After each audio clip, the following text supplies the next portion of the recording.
यहाँ तो तसव्वुर ही दूसरा है। यहाँ तो हालात ऐसे हैं कि कम कपड़े पहनोगी, जिस्म से कपड़े जितने तुम्हारे उतरेंगे उतना बड़ा तुम्हें अवार्ड दिया जाएगा।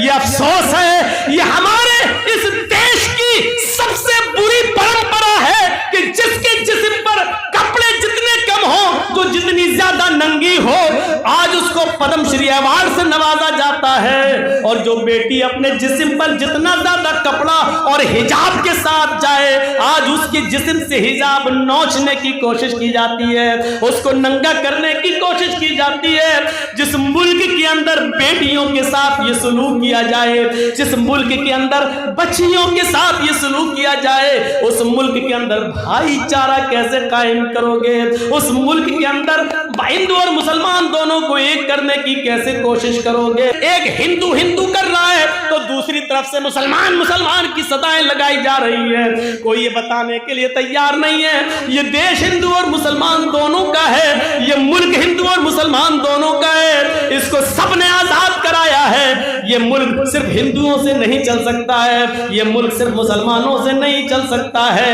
ये मुल्क तभी चलेगा जब कांटा राम को चुभे और उसका दर्द रहीम के दिल में हो।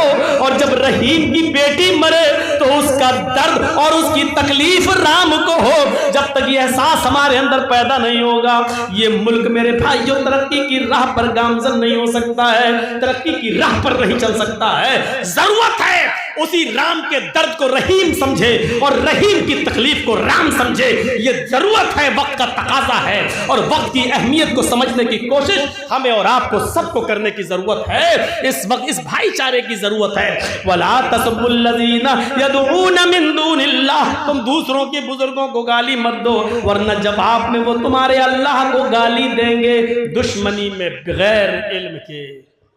अब देख रहे हो कैसे एक मुसलमान से कहा जा रहा है, वीडियो देखिए आप, देखने की हिम्मत नहीं होती है।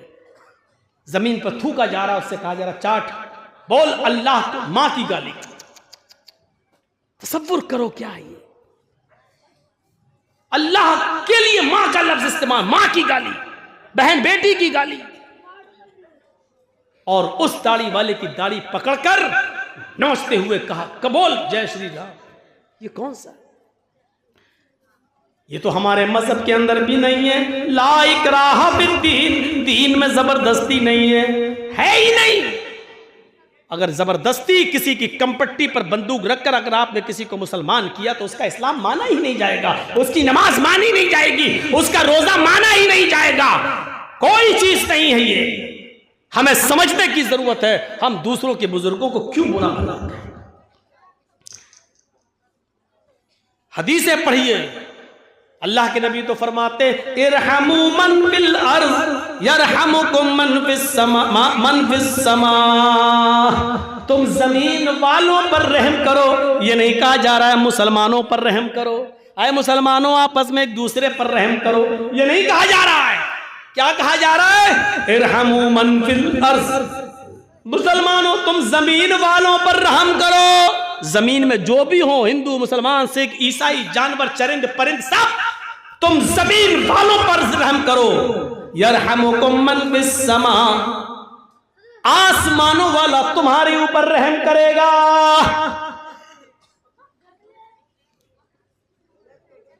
हमारे पड़ोस में एक हिंदू रहता है, उसका बच्चा बीमार है, हॉस्पिटल के अंदर एडमिट है, रमजान का महीना चल रहा है। डॉक्टर ने कहा इसको 1 बॉटल खून की जरूरत है, ऑपरेशन होगा। बाप का ब्लड मैच नहीं खा रहा है बेटे के ब्लड से। हमारे उस हिंदू पड़ोसी को मालूम है कि मौलाना जर्जीज का ब्लड ग्रुप वही है जो मेरे बच्चे का है। फोन आता है, एक मिसाल दे रहा हूं, वो हिंदू पड़ोसी फोन करता है, जर्जीज साहब आपका ब्लड ग्रुप क्या है? जर्जीज साहब जवाब देते हैं A+। अरे मेरे बेटे को A+ ब्लड की जरूरत है, अगर आधे घंटे में आप हॉस्पिटल नहीं पहुंचे तो मेरा बेटा मर जाएगा। जर्जी साहब जा रहे हैं, गाड़ी उठाई, बाइक उठाई, 4 व्हीलर पकड़ी, भागे। हॉस्पिटल पहुंचते हैं, डॉक्टर ने ब्लड का नमूना लिया, A+ पाया गया है, पॉजिटिव पाया जा रहा है। हाँ ठीक है, लेट जाओ। जर्जी साहब लेट गए, लेकिन मसला मालूम है कि रोजे की हालत में एक ब्लड बॉटल ब्लड नहीं दिया जा सकता।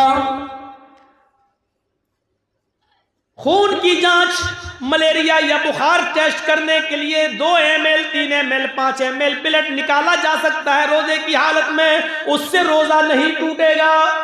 लेकिन एक बोतल ब्लड रोजे की हालत में देना जायज नहीं है। इधर उस हिंदू बच्चे की जिंदगी बचाना भी जरूरी है।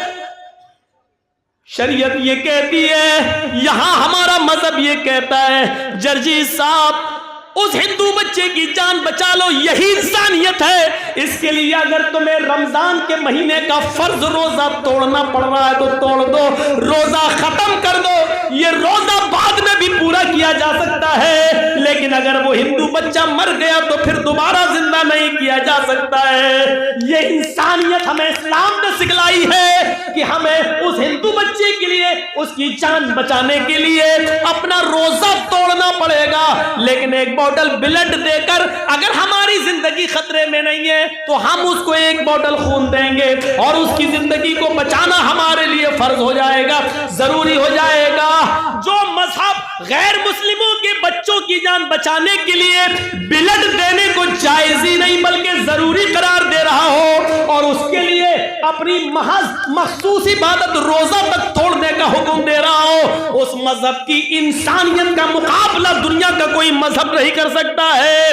इस इस्लाम की इंसानियत का तकाजा और उसके फजीलत को दूसरे मजहब के अंदर अशर उसका 10वां हिस्सा भी, उसका 1/10 भी नहीं दिखाई देगा, 10वां हिस्सा भी नजर नहीं आएगा। दुनिया के सारे मजहब इससे खाली है, जरा तसव्वुर करो। लेकिन इस मुल्क के अंदर हालत यह है कि अगर गोरखपुर के हॉस्पिटल में ऑक्सीजन की कमी हो जाए, सरकार की बदनामी हो रही है और डॉक्टर कफील जैसा आदमी अगर अपने घर से ऑक्सीजन लाकर बच्चों को ऑक्सीजन देने का काम करता है तो देशद्रोही का मुकदमा उस पर लग जाता है, उस पर देश के साथ गद्दारी करने का इल्जाम लगा, उसको जेल की सलाखों में डाल दिया जाता है। और जो हुक्मरां बने बैठे हैं, जिनकी जिम्मेदारी इन बच्चों को ऑक्सीजन पहुंचाने की, वो नहीं पहुंचा पा रहे हैं और बच्चे शमशानों में मिलते हैं और गंगा की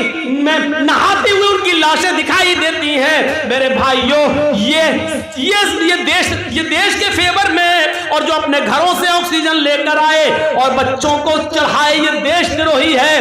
जरा तसव्वुर करो, यहाँ इंसानियत मर चुकी है। अब कहाँ इंसानियत को हम तलाश करने के लिए जाएंगे, कहाँ ढूंढेंगे?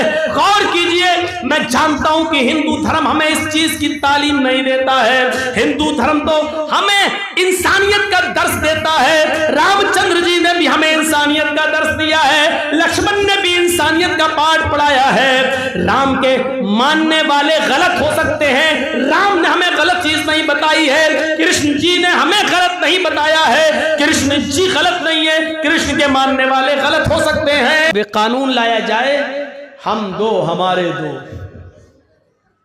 एक दबेगा दूसरा उठेगा, दूसरा दबेगा तीसरा उठेगा, तीसरा दबेगा चौथा उठेगा, ये एक एक करके उठेंगे। क्योंकि अब राजनीति के लिए यही चीज रह गई है, जो जितना ज्यादा मुसलमानों को अलग करके हिंदुओं को एक कर दे, वो समझता है कि मैं ही बस बादशाह बन सकता हूं, मैं ही राजा बन सकता हूं। इसलिए आज के इस दौर में इंसानियत के मौजू पर गुफ्तगू करना बहुत जरूरी है। इस्लाम, मैं डंके की चोट पर कहता हूं, इंसानियत का सबसे बड़ा दर्स और इंसानियत का सबसे बड़ा पाठ अगर किसी ने पढ़ाया है तो वो इस्लाम है। ऐसी इंसानियत आपको कहीं नहीं मिलेगी। आइए पहले कुरान की 1-2 आयतें पढ़ते हैं, तर्जमा करते हैं और आपको बताते हैं कि इंसानियत कहां है। वलक़द कर्रमना बनी आदम, वहमलनाहुम फिल बर्रि वल बहर वरज़क़नाहुम मिनत तय्यिबात वफ़स्सलनाहुम अला कसीरम मिम्मन खलक़ना तफ़ज़ीला। कुरान की इस आयत पर गौर कीजिए, यहाँ मुसलमान और हिंदू का नाम नहीं लिया जा रहा है। अल्लाह कहता है हमने आदम के हर बेटे को इज्जत दी है। वकर्रमना बनी आदम, मैंने आदम के सारे बेटों को, आदम की सारी औलाद को हमने मुकर्रम बनाया है, हर एक को इज्जत दी है। हिंदू भी बाइज्जत है, मुसलमान भी बाइज्जत है, सिख भी बाइज्जत है, जैनी भी बाइज्जत है।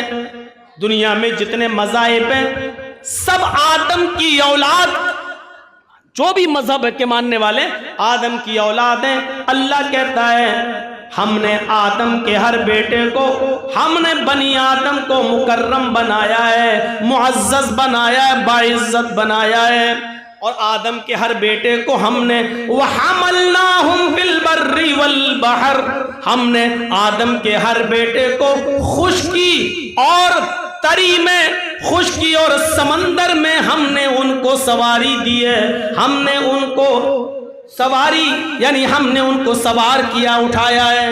आप देख लीजिए, अगर एक हिंदू को इज्जत है तो एक मुसलमान को भी इज्जत मिली हुई है। समंदर में नाव या पानी के जहाजों में अगर सफर करते हैं तो आदम का हर बेटा करता है।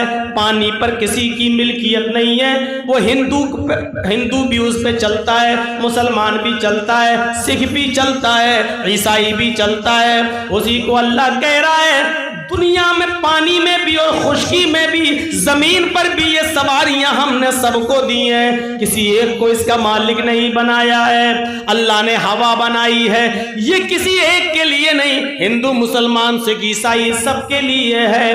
आप अल्लाह ने पानी बरसाया है, हिंदू और मुसलमान सिख और ईसाई सबके लिए है। अल्लाह ने सूरज की रोशनी दी है, हिंदू और मुसलमान सिख और ईसाई सबके लिए है। फरमाया जब हमने अपनी इन चीजों में भेदभाव नहीं किया है तो तुम भेदभाव कैसे कर सकते हो? अगर तुम्हारा कोई पड़ोसी गैर मुस्लिम है, अगर तुम्हारा कोई पड़ोसी हिंदू है, या तुम्हारा पड़ोसी ईसाई है, या तुम्हारा पड़ोसी सिख है या जैनी है, और तुम पेट भर के खाना खाकर सो जाते हो और तुम्हें मालूम है कि मेरा पड़ोसी भूखा है, अल्लाह की कसम 5 वक्त की नमाज पढ़ने के बावजूद तुम मोमिन नहीं हो। फरमाया वल्लाहि ला युमिन, वल्लाहि ला युमिन, वल्लाहि ला युमिन, अल्लाह की कसम वो मोमिन नहीं, वो मोमिन नहीं, वो मोमिन नहीं जो खुद पेट भर के खाना खा ले, जो खुद पेट भर के खाना खा ले और उसका पड़ोसी भूखा सो जाए। हिंदू और मुसलमान की कोई कैद नहीं लगाई जा रही है। ये इंसानियत भरा दर्स अगर दुनिया की किसी मजहब के अंदर है तो वो इस्लाम देता है। हर मजहब देता है किसी न किसी शक्ल में। मेरे प्यारे साथियों, हम आज हिंदुओं को मुसलमानों से और मुसलमानों को हिंदुओं से लड़ाने की कोशिश करके हम उस खून की लाशों पर कुर्सियां जमाने की कोशिश करते हैं और कुर्सियों पर बैठने की कोशिश करते हैं। अल्लाह कहता है हमने आदम के हर बेटे को इज्जत दी है, हमने आदम के हर बेटे को खुश्की और तरी में, पानी में और जमीन में सवारी दी है।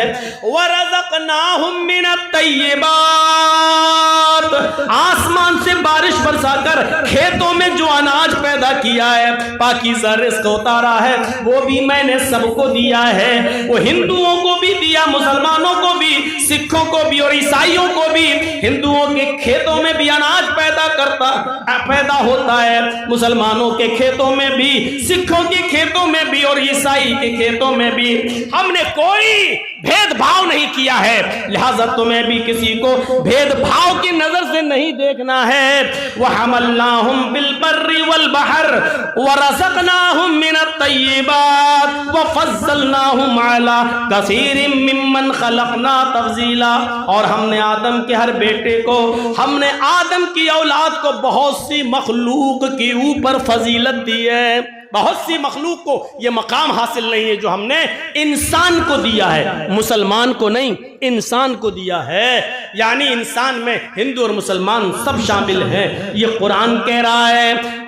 कुरान ये हमें बतला रहा है कि हर आदम का बेटा बाइज्जत है, आप किसी को भी जलील करने का हक नहीं रखते हैं। अल्लाह कह रहा हमने सबको मुअज़्ज़ज़ बनाया, सबको मोहतरम बनाया, सबको हमने इज्जत दी है। आप कौन होते हैं किसी की इज्जत को बदनाम करने वाले? आप कौन होते हैं किसी की इज्जत से खिलवाड़ करने वाले? आप कौन होते हैं किसी की इज्जत को उसके सर से उतार कर जमीन पर रौंदने वाले? आपको यह हक अल्लाह ने नहीं दिया है। हजरत इब्राहिम जो कभी अकेले खाना नहीं खाते थे अपने दस्तरखान के ऊपर, एक बार बाजार में गए, ढूंढ के लाए, कोई नहीं मिला तो एक फकीर को पकड़ लाए, बाबा खा लो। जैसी उस बुजुर्ग को जमीन पे अपने दस्तरखान पे बिठाया, 90 साल का बूढ़ा, उसने दस्तरखान से रोटी का लुकमा उठाकर मुंह में रखना चाहा। उसने कहा बिस्मिल्लाह, मैं शुरू करता हूं आग के नाम से, क्योंकि वो आग का पुजारी था, वो आतश परस्त था, वो मजूसी था, वो आग की पूजा करता था। उसने अल्लाह का नाम न लिया बल्कि क्या कहा, बिस्मिल्लाह, शुरू करता हूं मैं आग के नाम से, यानी आग ही हमारा रब है, हम शुरू करते हैं आग के नाम से। हजरत इब्राहिम अलैहिस्सलाम ने उसका हाथ पकड़ा, खाने का लुकमा नीचे रख। का क्यों? का ये तेरे खुदा ने नहीं दिया है, आग ने, ये मेरे रब ने दिया है। अगर खाना मेरे दस्तरखान पे खाना है तो बिस्मिल्लाह बोलो, बिस्मिल्लाह। उसने कहा इब्राहिम भूखा मर जाना गवारा है, लेकिन तेरे रब का नाम लेना गवारा नहीं। जब आदमी भूखा होता है तो कुछ भी कहने को तैयार हो जाता है, लेकिन उसने क्या कहा, भूखा मर जाना गवारा, लेकिन तेरे रब का नाम लेना गवारा नहीं। इब्राहिम ने कहा भाग, चल उठ, नहीं खिलाऊंगा तुझे। वो चला गया। इधर अल्लाह ने जिब्राईल अलैहिस्सलाम को भेजा और इब्राहिम को हुक्म दिया, इब्राहिम जाओ और उस बूढ़े को दस्तरखान पर बुला कर लाओ और उसको खिलाओ। जिब्राईल अलैहिस्सलाम ने पूरी बात बता दी। इब्राहिम अलैहिस्सलाम गए और बुला के लाए और बूढ़े से कहा लो खाओ बाबा, जिसका भी नाम लेकर खाना हो खाओ। उस बूढ़े ने कहा इब्राहिम अचानक लहजा कैसे चेंज हो गया है, अचानक नरमी कैसे आ गई है, अब तुम आग के नाम लेने पर भी हमको खिलाने के लिए तैयार, ऐसा क्यों? कहा इब्राहिम अलैहिस्सलाम ने, बाबा मेरे रब की रहमत को गवारा नहीं हुआ कि उसके दस्तरखान से कोई भूखा चला जाए। मेरे रब ने मुझसे कहा कि आए इब्राहिम, तुम तो उस बुढ़े को आज अपने दस्तरखान पे लाए हो। उस बुढ़े की उम्र तो 90 साल है, 90 साल। 90 साल की जिंदगी में उस बूढ़े आदमी ने एक भी बार मेरा नाम नहीं लिया। उस बूढ़े ने कभी भूल कर भी, धोखे से भी मेरा नाम नहीं लिया। मेरे रब ने मुझसे कहा इब्राहिम, जब वो 90 साल से मेरा नाम नहीं लेता है, फिर भी हम उसको खिला रहे हैं, हम उसको पिला रहे हैं, हम उसको सुला रहे हैं, हम उसको हवा दे रहे हैं, ऑक्सीजन हम उसको पहुंचा रहे हैं, बीमार होता है हम उसको शिफा दे रहे हैं। जब हमने भेदभाव नहीं किया अपनी हवा में, पानी में, ग़िज़ा में, खाने में, तो तुम कौन होते हो अपने दस्तरखान से भगाने वाले? आए इब्राहिम, 90 साल से उस बूढ़े ने मेरा नाम नहीं लिया है, 90 साल से फिर भी हमने उसको खिलाया है, हमने उसको पिलाया है। तुम कौन होते हो उसको अपने दस्तरखान से भगाने वाले? खिलाओ, ये रिस्क हमने दिया है, तुमने नहीं।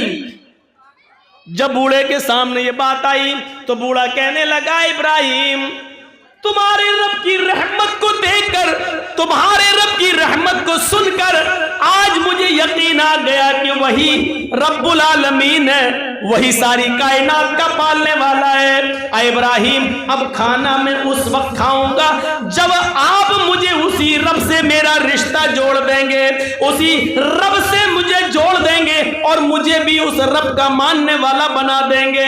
मेरे प्यारे साथियों, इस वाक़े ने क्लियर कर दिया है, इस वाक़े ने बिल्कुल साफ कर दिया है कि अल्लाह का नाम जो नहीं ले रहा है, अल्लाह उसको भी खिला रहा, पिला रहा है। हम अपने बेटे की शादी में उसको बुलाते हैं जिसने हमें बुलाया हो, या जो हमारे हमदर्द हम उनको दावत देते हैं। अगर हमारा थोड़ा सा भी झगड़ा किसी से है तो हम लिस्ट से, फहरिस्त से उसका नाम काट देते हैं। हमारे बेटे की शादी में ये नहीं आएगा, वो नहीं आएगा, ये नहीं आएगा। लोगों, हम अपने घर के खाने के दस्तरखान पर अपने दोस्तों को बुलाते हैं, दुश्मन को नहीं। लेकिन अल्लाह रब्बुल आलमीन मोमिनों को भी खिलाता है, काफिरों को भी खिलाता है। अल्लाह वो है जो कभी ये नहीं देखता कि इस बंदे ने कलमा पढ़ा है, ये मेरी इबादत करता है, हम इसको खिलाएं। और ये मंदिर का पुजारी है, देवी देवताओं में आस्था रखता, हम इसको न खिलाएं। मेरे भाइयों,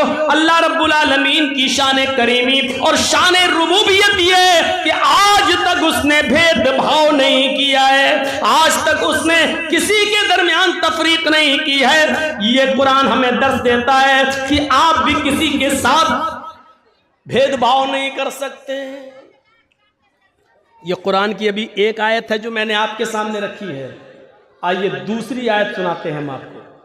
इस आयत के अंदर अल्लाह रब्बुल आलमीन ने पूरी दुनिया की इंसानियत को एक खानदान से जोड़ दिया है कि तुम एक खानदान हो। जब खानदान एक है तो सब रिश्तेदार हुए। या अय्युहन्नास इन्ना खलकनाकुम मिन ज़करिन व उन्सा। या अय्युहन्नास इन्ना खलकनाकुम मिन ज़करिन व उन्सा वजअलनाकुम शुऊबन व क़बाइल लितारफू। है सारी दुनिया के इंसानों, किसी भी मौलाना से पूछ लेना, अल्लाह ने मुसलमानों का नहीं कहा, क्या कहा? इंसानों। या अय्युहन्नास, है सारी दुनिया के इंसानों, इन्ना खलकनाकुम मिन ज़करिन व उन्सा, हमने तुमको एक मर्द एक औरत से, एक पुरुष और एक स्त्री से जन्मा है। हमने तुमको एक मर्द और एक औरत से पैदा किया है। तुम एक ही परम पिता की संतान हो, तुम एक ही माता के बेटे हो, तुम्हारा बाप एक है, तुम्हारी माँ एक है। जब सारी दुनिया के इंसानों का बाप एक है और सारी दुनिया के इंसानों की माँ एक है, तो सारी दुनिया के इंसान आपस में कौन हुए? क्लियर है भाई? भाई, ये छोटे मोटे रिश्ते तो हमें भी बनाना आते हैं। जब बाप एक हो, माँ एक हो, तो सब भाई भाई हुए। हम उसमें फंस जाते हैं। बीवी की बहन को क्या कहा? अभी तो बहुत मशहूर हो गया साली, लेकिन बीवी अपने पति की बहन को क्या बोलेगी, वही हम लोग कंफ्यूज हो जाते हैं। 20, 22, 25 सालों से बाहर हैं, रिश्तेदारी कभी सोची नहीं क्या होती है क्या नहीं है। हम भी कभी कभी कंफ्यूज हो जाते हैं, कभी निकलता ही नहीं मेरे मुंह से कि फला नंद है, फला ये। सोचता हूँ कभी गलत ना हो जाए, मेरे मुंह से गलत ना निकल जाए।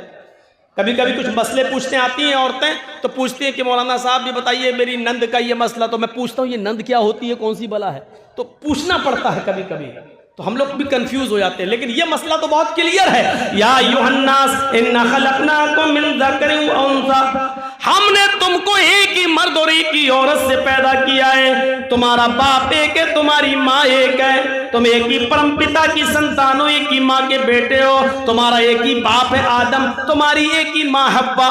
उसी को तुम परशुर, उसी को तुम कह लो कि तुम्हारा एक ही बाप है आशु और एक ही माँ है हिवती या शतरूपा। तुम एक ही बाप आशु के आदम के बेटे हो, तुम एक ही माँ हव्वा या शतरूपा की औलाद हो। तुम सबकी माँ एक, तुम सबका बाप एक।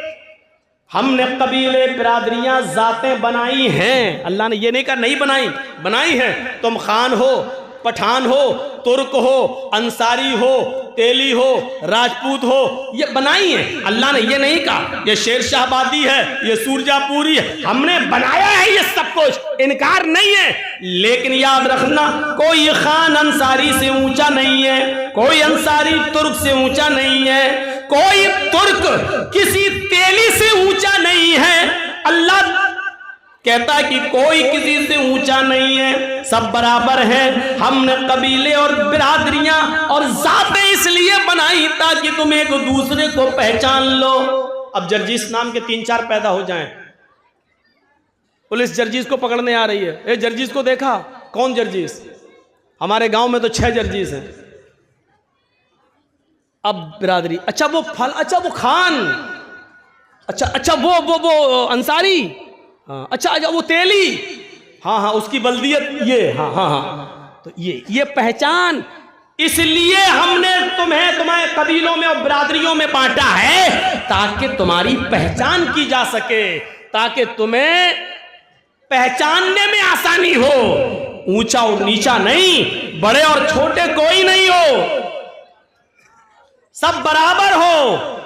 बड़ा तो बस एक ही है अल्लाह की नजर में। इन्ना अकरमकुम इंदल्लाहि अत्काकुम, जो अल्लाह से सबसे ज्यादा डरने वाला है, जो अल्लाह से सबसे ज्यादा डरने वाला है वो सबसे बड़ा है। अल्लाह से सबसे ज्यादा डरने वाला, आपको मालूम होगा खौला बिनते सालबा, जिनके पति ने, जिनके शौहर ने बुढ़ापे में अपनी बीवी से, खौला बिनते सालबा से जिहार कर लिया था। जिहार कहते हैं अरबी में, उनको अपने ऊपर अपनी मां की तरह हराम कर लिया था और गुस्से में कह दिया चल तू आज से मेरी अम्मा, अंते अलैया का ज़हर उम्मी, आज से तू मुझ पर मेरी मां की तरह हराम हो गई। जैसे मेरी मां मुझ पर हराम है, तू भी नहीं छुएंगे तुझे, मेरे करीब नहीं आना बक। तो अरब के अंदर यह दस्तूर था, जब कोई शख्स अपनी बीवी को यह कह देता था कि तू मुझ पर मेरी मां की तरह हराम, तो वो हराम हो जाती थी। अब शौहर अपनी बीवी से मिल नहीं सकता था, बल्कि शौहर के ऊपर, पति के ऊपर जरूरी हो जाता था कि वो उसकी अब खिदमत करे, मां की तरह उसकी सेवा करे। अब वो उससे मिल नहीं सकता था। गुस्से में कह तो दिया, लेकिन गुस्सा जब ठंडा हुआ तो बहुत पछताए। लेकिन अब होता क्या है,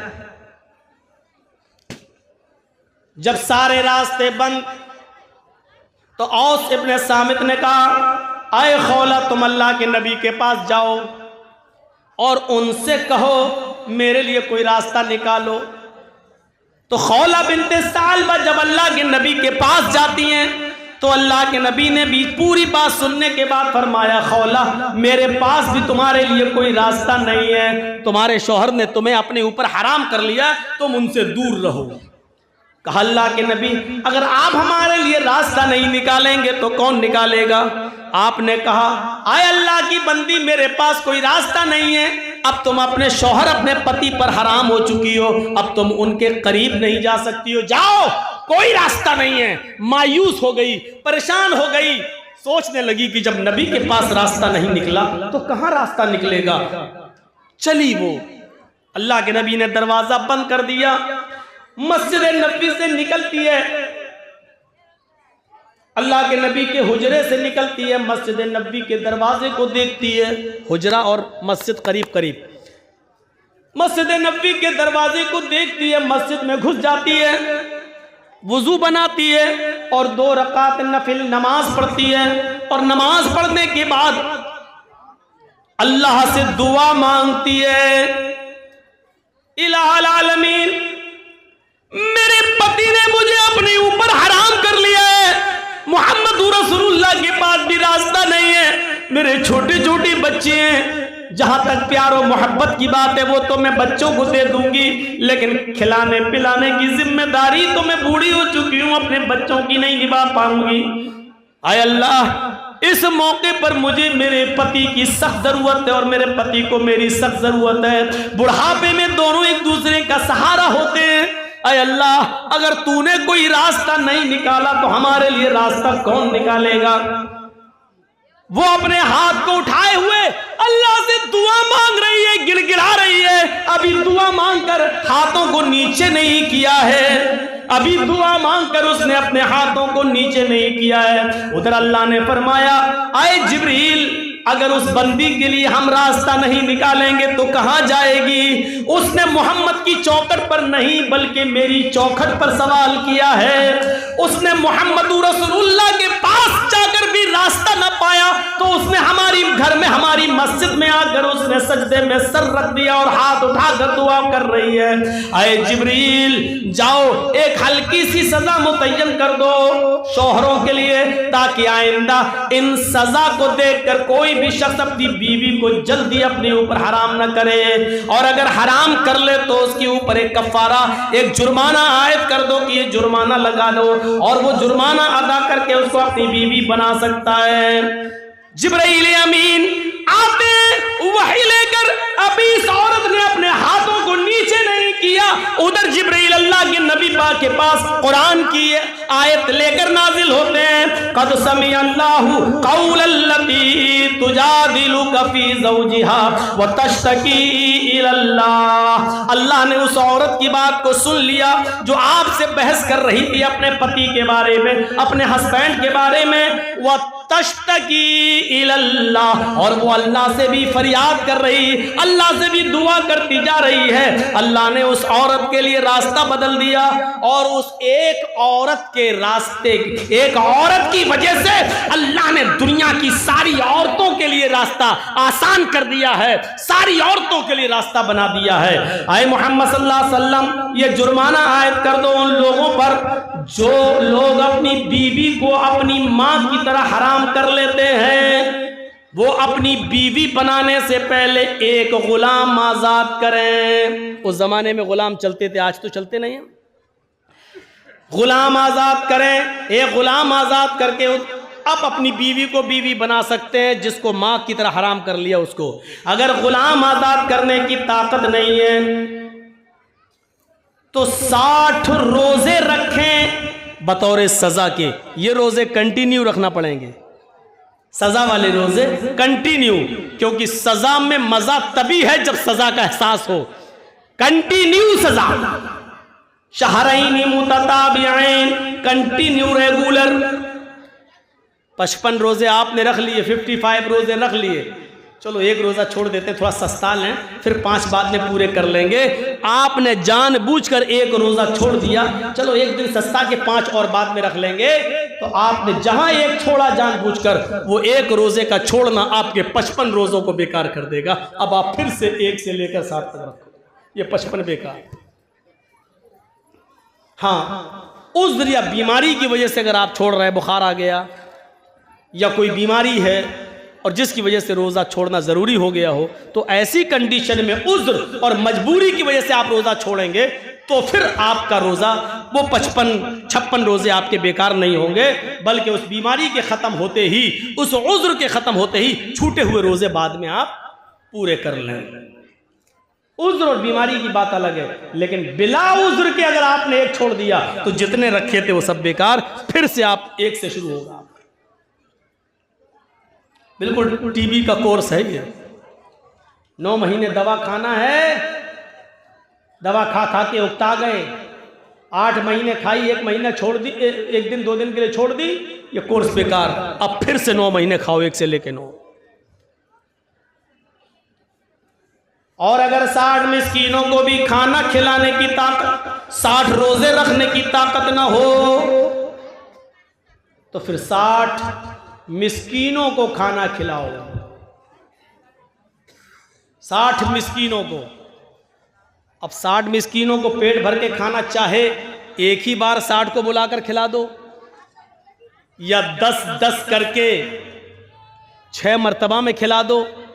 आज 10 को खिला दो, कल 10 को खिला दो, परसों 10 को खिला दो, 10-10 करके 6 दिन में खिला दो, 5-5 करके 12 दिन में खिला दो, 1-1 करके 2 महीने में खिला दो, 60 दिन। लेकिन जब तक 60 मिस्कीन पूरे नहीं हो जाएंगे तब तक आप अपनी बीवी से मिल नहीं सकते। मसला याद रखिएगा, ये मसले हैं जिनको हम मसाला समझ के खाए हुए बैठे हैं, ये मसले हैं। अगर आपको ज़्यादा जल्दी है, अपनी बीवी को जल्दी बीवी बनाना है, जल्दी चाहते हो कि हमारी बीवी हमारी हो जाए, तो 60 को एक दिन खिला के खिला दो। चलो एक ही दिन बुलाओ 60 मिस्कीनों को, और दोनों टाइम खाना नहीं खिलाना, सिर्फ एक टाइम खाना खिलाना है। पेट भर के 60 मिस्कीनों को खिला दीजिए, आपका कफारा अदा हो गया। अब आप अपनी बीवी बनाइए। लेकिन उस एक औरत की गुफ्तगू, उस एक औरत खौला बिन्त सालबा की दुआ को अल्लाह ने सुना। यह अल्लाह से डरने वाली औरत थी जिसने मस्जिद नबी का दरवाजा देखा, और नबी के दरवाजे से जब निकल आई और अल्लाह के नबी ने जब कहा था, खौला मेरे पास भी तेरे लिए कोई रास्ता नहीं है, जा, मैं तेरे लिए कुछ नहीं कर सकता, तू अपने शौहर पर हराम हो चुकी है।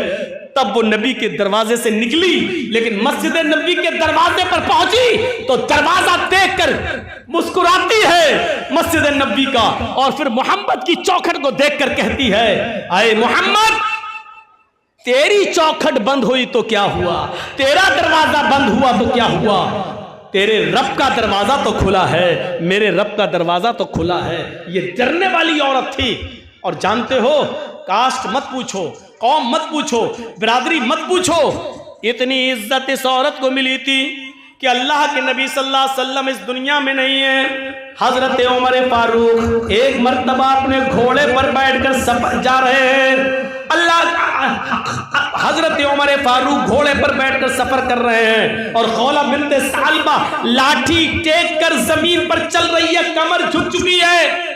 हजरत खौला ने उमर फारूक को लाठी के इशारे से हुक्म दिया, रुक। हजरत उमर ने घोड़ा वहीं रोक दिया, उसने इशारा किया हाथ से, इधर आ। हजरत उमर घोड़े से उतरे और खौला बिन्ते सालबा के पास गए। पूछा, क्या बात है? तसव्वुर कीजिए, वो खौला बिन्ते सालबा जो अब बहुत बूढ़ी हो चुकी है, वो खौला बिन्ते सालबा जिसकी कमर झुक चुकी है, वो खौला बिन्ते सालबा जो लाठी टेक कर जमीन पर चल रही है, हजरत उमर को ललकारती है। उमर को घोड़े से उतरकर खौला बिन्ते सालबा के पास आना पड़ता है।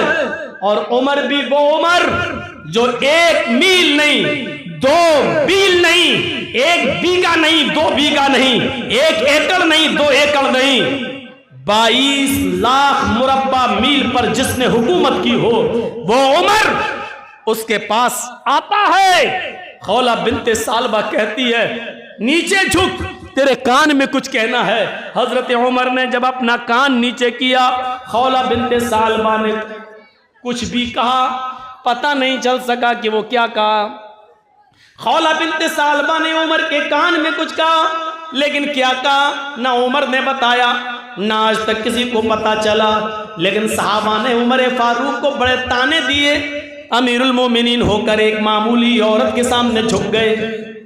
अरे वो आपके दरबार में आती है, किसी को भेजती, आपके घोड़े को रोका और आपने रोक लिया, उसने आपको बुलाया और आप चले गए। उसने कहा झुक, आप झुककर उसकी बात को सुनने लगे। तो हजरत उमर फारूक ने जो जवाब दिया, नौजवानों उस जवाब को सुनो। हजरत उमर फारूक ने कहा, आए मेरे साथियों, मेरा दिल भी कर रहा था कि इस औरत की बात न सुने, मैं अपने घर जाऊं और इसको जरूरत हो तो मेरे घर आए, किसी को भेजे। लेकिन मैं उतरा, मैं इसके पास गया, इसने कहा कान नीचे कर, मैंने कान नीचे किया। आए साथियों, मैं उस औरत की गुफ्तगू को कैसे न सुनता, उस औरत की बात को कैसे न सुनता, जिसकी बात और जिसकी जबान से निकलने वाले लफ्जों को और जिसकी जबान से निकलने वाले अल्फाज को अल्लाह भी नहीं काट सका। अल्लाह ने भी जिसकी बात को रद्द नहीं किया और रिजेक्ट नहीं किया। ये वो औरत है अल्लाह से डरने वाली, ये वो औरत है, ये तकवा अख्तियार करने वाली वो औरत है जिसकी तकवे की बुनियाद पर अल्लाह ने अर्श पर बैठकर, कुर्सी पर बैठकर इसकी गुफ्तगू को सुना है। जिस औरत की गुफ्तगू को आसमानों वाला रिजेक्ट न करता हो, उमर में इतनी हिम्मत नहीं है कि उसकी बात न सुने और बात सुनकर उसकी बात को पूरा न करे। जिसकी बात अर्श वाले ने सुनी हो, उसकी बात तो मैं कैसे काट सकता हूं। ये बुजुर्गी तकवे की बुनियाद पर मिलती है। कोई बड़ा और कोई छोटा नहीं है, हम सब, कोई भी कास्ट और कोई भी कौम, सब बराबर हैं। अगर किसी को बड़ा कहा जा सकता है तो सिर्फ तकवे की बुनियाद पर। जो अल्लाह से सबसे जितना ज्यादा डरेगा वो अल्लाह की नजर में उतना ही ज्यादा बड़ा होगा। मेरे भाइयों, इस चीज को हमें समझने की जरूरत है और कोशिश करनी चाहिए।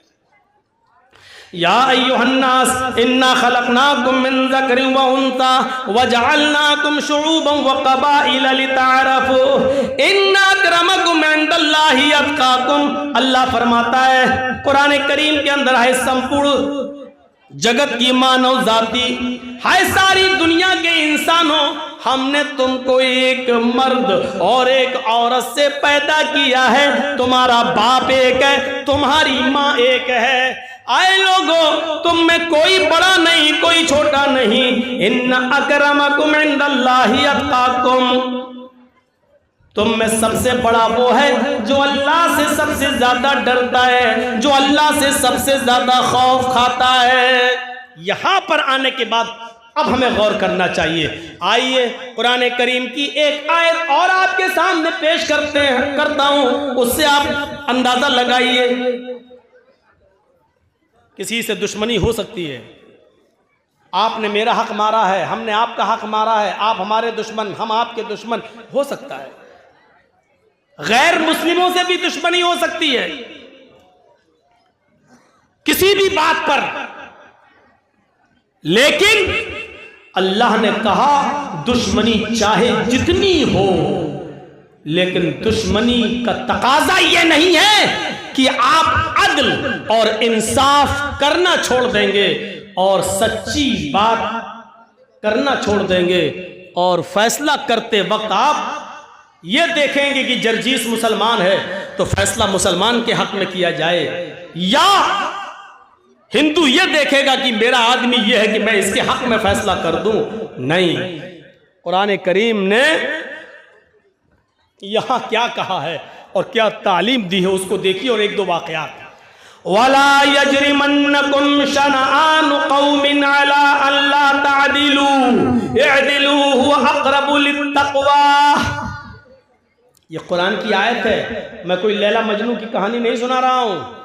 सुनिए कुरान करीम की इस आयत ने हमें कितना जबरदस्त हुक्म दिया है। वला यजरिमन्नकुम शनआनु कौमिन, किसी भी कौम की दुश्मनी तुम्हें इस बात पर मजबूर न कर दे कि अल्लाह तादिलू, कि तुम उनके दरमियान इंसाफ न कर सको, न्याय न कर सको, न्याय न कर सको, अदलो इंसाफ न कर सको। अगर इस बात पर मजबूर कर दिया तो समझ लो कि आप मोमिन नहीं हैं, मुसलमान हैं और सामने मेरा दुश्मन है। और जर्जीस साहब जज हैं, जज की कुर्सी पर बैठे हैं, मुसलमान हैं, जज हैं, लेकिन मेरी किसी से दुश्मनी है और इत्तेफाक से उसी का मुकदमा मेरी अदालत में आ गया है। अब जर्जीस साहब अपनी दुश्मनी निभाना चाहते हैं कि ठीक है, जिसके साथ इसका मुकदमा चल रहा, फैसला इसके खिलाफ सुनाऊंगा, चाहे वो कितना बड़ा ईमानदार हो, चाहे वो कितना बड़ा हक पर हो। लेकिन जर्जीस साहब अब अपनी दुश्मनी निभा रहे हैं। नहीं साहब, जमीन का झगड़ा है, ठीक है, हम कुछ ना कुछ कानूनी पॉइंट निकाल कर इसको दे देंगे, इसको नहीं देंगे। जैसे हुआ है सुप्रीम कोर्ट तक में हुआ है, 1949 तक मस्जिद थी, कोर्ट मान रही है। 1949 तक नमाज पढ़ी जाती थी, कोर्ट ये भी मान रही है। मुसलमानों ने मंदिर तोड़कर ये मस्जिद नहीं बनाई। जो हिंदू लोगों ने दावा किया है कि बाबर ने मंदिर तोड़कर मस्जिद बनाया, कोर्ट में उस चीफ जस्टिस ने यह भी लिखा उस फैसले में कि हिंदू लोग ये साबित नहीं कर पाए कि मंदिर तोड़कर मस्जिद बनाई गई। यह भी गलत है, मंदिर तोड़कर मस्जिद बनाना भी हिंदू लोग साबित नहीं कर पाए, यह भी कोर्ट ने माना। और इतने लंबे चौड़े फैसले में ये सारी बातें मानने के बाद फिर कहा, चूंकि ये किसी की आस्था का विषय है, चारों तरफ वहां मंदिर ही मंदिर है, अगर वहां मस्जिद बन जाती है तो भजन और गानों की आवाजों की वजह से वहां हिंदू और मुस्लिम झगड़े होते रहेंगे बराबर। कभी इनके भजन की आवाज, कभी इनके माइकों की आवाज, कभी अल्लाहू अकबर की आवाज और कभी उधर मंत्रों की आवाज। लिहाजा ये लड़ाई और झगड़े के सौदे बनते रहेंगे और ये झगड़े का एक बुनियाद बनेगी। लिहाजा इस जगह को हिंदुओं को दी जाती है कि वो अपना मंदिर बनाएं और उस मस्जिद को जो तोड़ी गई है और शहीद की गई है, उस मस्जिद को बनाने के लिए मुसलमानों को उसी अयोध्या में दूसरी जगह 5 एकड़ जमीन दे दी जाती है ताकि वहां जाकर वो मस्जिद बना ले। ये फैसला हुआ है। अब आप अंदाजा लगाइए, क्या ये अदल और इंसाफ है? क्या ये न्याय है? जो दावे तुम्हारे थे कि मंदिर तोड़कर मस्जिद बनाई गई, क्या तुम इस बात को साबित कर पाए? नहीं। मुसलमानों ने यह साबित किया कि 1949 तक नमाज पढ़ी जाती रही। मुसलमानों ने यह साबित किया कि 1949 तक वो मस्जिद रही। मुसलमानों ने यह साबित किया कि वो मस्जिद थी और उसको तोड़ा गया और शहीद किया गया। लेकिन प्यारे साथियों, इसके बावजूद फैसला क्या होता है? इसी को कुरान कह रहा है, वला यजरिमन्नकुम शनानु कौमिन अला अल्ला तादिलू। लोगों, आए मुसलमानों, तुम ऐसा मत करना, आए मुसलमानों तुम ऐसा मत करना कि किसी कौम की दुश्मनी तुम्हें इस बात पर मजबूर कर दे कि तुम उसके साथ इंसाफ की बात न कर सको, अदल की बात न कर सको, इंसाफ न कर सको। अदल होना चाहिए, अदल।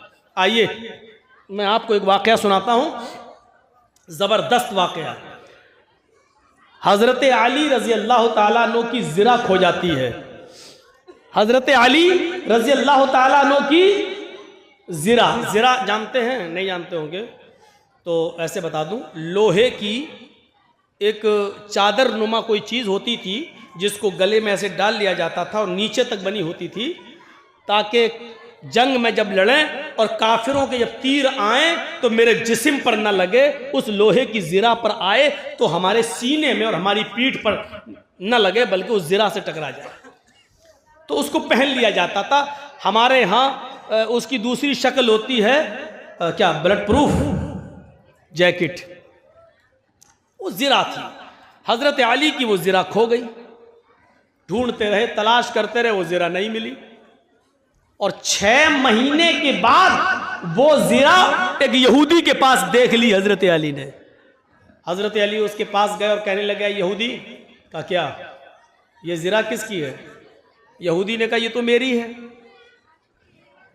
हजरत अली ने कहा, तुम झूठ बोल रहे हो, ये जिरा मेरी है। उसने कहा, देखो अमीरुल मोमिनीन, हजरत अली अमीरुल मोमिनीन हैं, हजरत अली खलीफा हैं। उसने क्या कहा, अमीरुल मोमिनीन आप गलत बोल रहे हैं। हजरत अली ने कहा, मैं गलत बोल रहा हूं? कहां?